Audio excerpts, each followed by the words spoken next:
What's going on, guys? Welcome back to a brand new video. So today we've got my new car and I've just had to buy insurance in 2023 for the first time.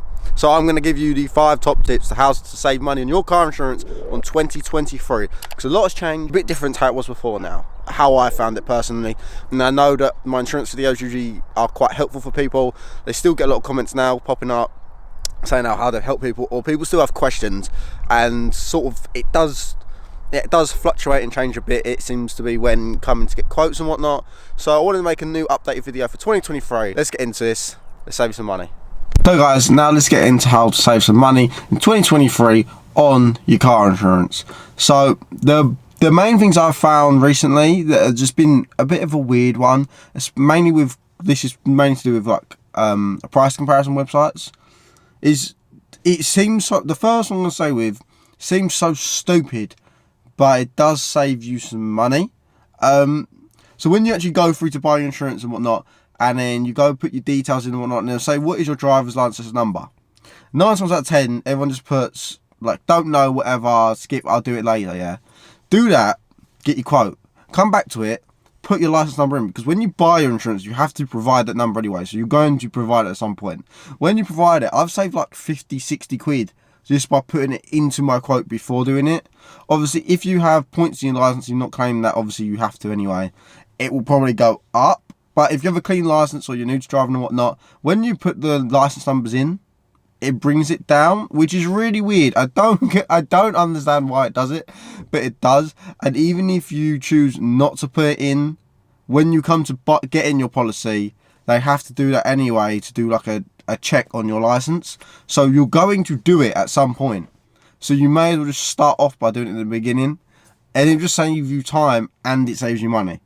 It's a silly little one, but it generally does really help when it comes to getting your insurance. So number 2 is a bit of a confusing one. It's job titles. I think apparently they're getting rid of the job title things, so you can't be too, I don't know what the word is, but like, say one rule for one and one for the other. So when it comes to your job title, on like, if you was to say student working, so if you're a student and you work part-time and you're like part-time student, compared to if you was full-time in the construction industry, mechanics, anything like that, part-time student is always cheaper. Not sure why. Not sure if they're trying to do like a student discount thing. So if you are a student, make sure to like take advantage of that and not just skip out because you think, oh no, I work, I'm not really a student. Like if you are, make sure to take advantage of that. If not, another one is working in retail seems to be cheaper. A lot of people's jobs have different job titles and not all of them are usually on there. So sort of play around with it a bit. Chefs usually seem to be higher. Motor trade is usually a bit more because they know you're going to be sort of maybe driving your car a bit more spiritedly. I notice that quite a lot, whereas I have my own company selling car parts and whatnot.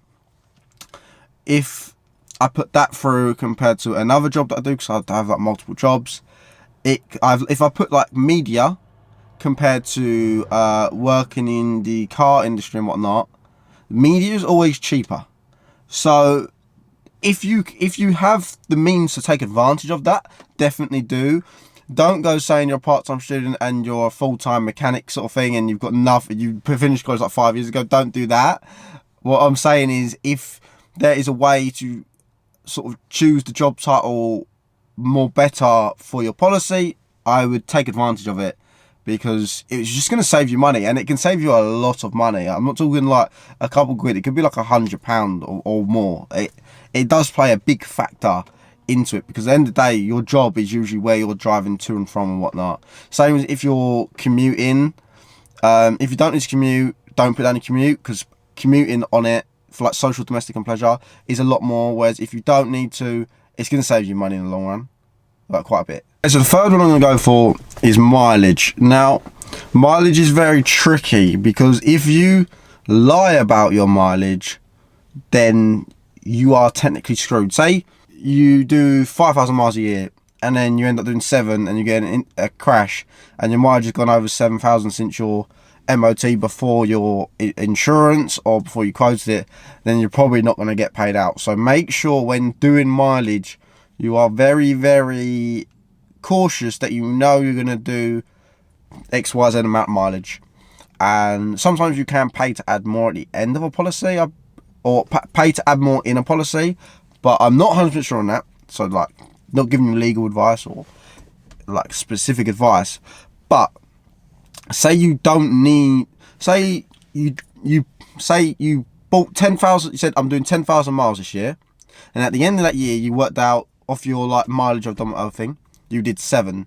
Then next year, if you put in 10 and then you go to like 7.5 or 8 or 7, you'll see a big decrease. Like, it does decrease a lot, because obviously the miles is the amount of time you're going to be spent on the road. More time spent on the road, more chance you're going to get into an incident or whatnot. So it does play like a big factor into your policy. I've noticed, if like, I've had policies at 3,000 miles because I've used that car once every other week, so I've not needed a lot of mileage on that car, and it saved me a lot of money. Whereas if I was to buy like just 10,000, 8,000 miles, I'm assuming that's like the most common amount people buy for a year, it's a lot different. You're saving a few £100 on that, but you can't get it wrong, because if you get that wrong and you need to claim on your policy, you're going to be in a lot of trouble. So I would definitely say it is one you can save money on, but don't do it in a way that's going to trip you up in the long run. You know what I mean? You don't want to get yourself into that situation, so don't put yourself there in the first place. But it can save you money, and it will save you money. Just be cautious with it and make sure you're still doing it in a way that's like legal, responsible, and that you don't have to worry and put yourself through that shit, because it's not worth it. So yeah, it's a good one. Just be careful with it. Okay, so tip number 4. Obviously, we talked about the job. We spoke about the putting your driver's license number in. We've also spoke on mileage to your policy. Now, the 4th one is quite a major one, I'd say. It is adding additional drivers to your policy. Now, this can raise, this can lower your policy, depending on the drivers. Obviously, it's pretty obvious. Don't put your mate who's got like 8-9 points on his license, and don't put your mates on that have just screwed like their licenses up, because it's going to shoot yours up sky high. Now, the best way to do this is a parent. It doesn't even have to be a family member to add to your policy. So you could put like your girlfriend, your girlfriend's mum or dad. It doesn't really matter too much on who you're putting on the policy, as long as they're happy and they've confirmed they're good to go on your policy and you get their driver's license number, you can put them on your policy. There's nothing else they have to do. Now, this changes a lot on insurance. As soon as you add another additional driver, it drops it down. I've had like 3 or 4 additional drivers on my policy, and I've saved hundreds of pounds. My newest policy is like, I've saved about £400 because I had 4 additional drivers that have all had shitloads of years of no claims. There are no points in their policy, they've got clean licenses, and their job titles are very good to match for an additional driver to really drop the value of my policy. So it does play a key factor. Make sure to play around with it. Try your mum, try your dad. I know my dad puts mine up, even though he's got nothing on his license. It puts my policy up. My mum's drops it quite a lot. My girlfriend being on it sort of like drops it by 50 quid, but it's handy to have her on if she ever needs to drive it. That way she's insured, and it's not like she's doing third party insurance through her policy. She's actually covered correctly. So it's definitely a good one, and a good way of saving a lot of money. So make sure to take advantage of the additional drivers, but make sure to have a good additional driver and not just random ones. Play around with it, try some others, mix them up, see what's going to save you the most money in the long run. Okay, so our 5th and final one is going to be quite an important one, because if you're on Facebook, Instagram, whatever, you'll see everywhere car thefts just keep going up, and it causes insurance premiums to go up and up and up, because they keep getting stolen and keep having to pay out for people's cars. So a big thing I've noticed this year is adding car security. When you go on like factory fitted alarm, blah, blah, blah, and whatnot, and especially with, say, like Green Light Insurance, who are really good for modified policies, definitely recommend them. Use code B70NY to save yourself some money.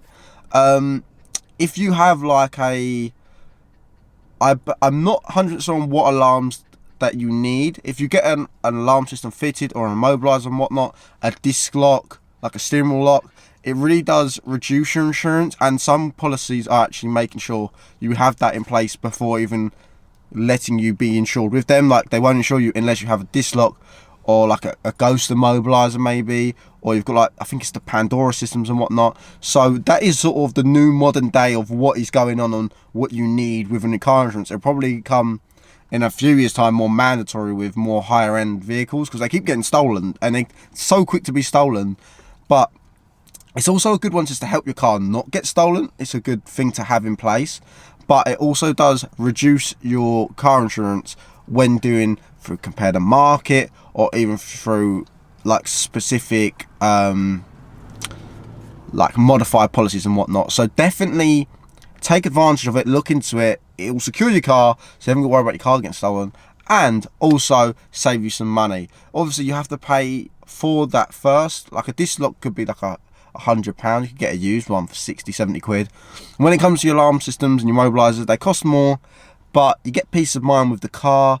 And if you ever come to sell the car, your car's worth more having that on than one that doesn't have it on. That's the way I think of it. It's more of an investment in the car, and you have that safety knowing it should be okay at night. So I hope these 5 tips have helped you for 2024 insurance. Please comment down below if you're stuck, if you need any help. Make sure to comment if this has helped you in any way. And if you'd like to see one for specifically young drivers, like for your first policy, second policy, please let me know. Comment down below. Modified ones, just let me know. Definitely check out Greenlight if you're looking for a modified policy. Use code B17Y, like I said.